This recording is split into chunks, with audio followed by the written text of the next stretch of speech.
गोर लगे छे अपने सबके मिथिला संस्कार पर स्वागत करे छी। एकटा बेटी विवाह गीत दै छी से सुनू। यो बाबा के आंगना चांदना केरा गाछिया ताही तारा कोइली गाना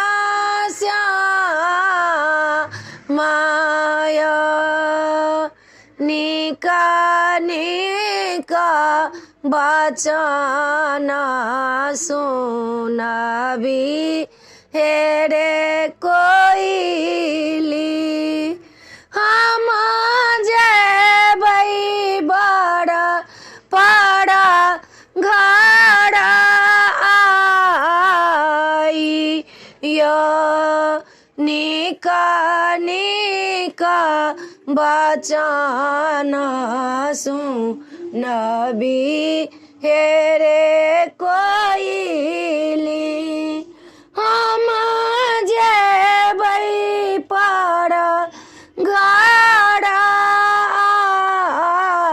आइयो हमारा का राम लिखल पड़ा घर आई भैया के लिखल बाबा घर भैया के लिखल बाबा घर 16 साल बाबा मोरा के लखिन दुलार आई किया देथिन पड़ा घर आई किया देथिन पड़ा घर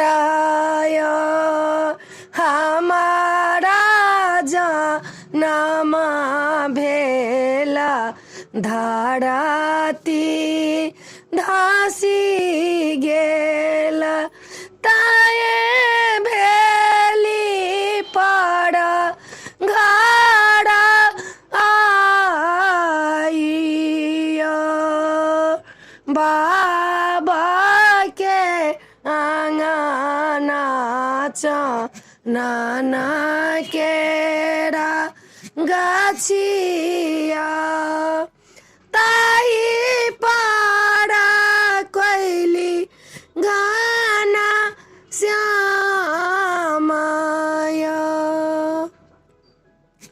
वीडियो में आ चला अपने सबके बेटी विवाह के गीत निक लागत तो चैनल के सब्सक्राइब करो नहीं बिसरबे, जरूर सब्सक्राइब करबे, लाइक करबे, कहबे जरूर। जय मिथिला जय।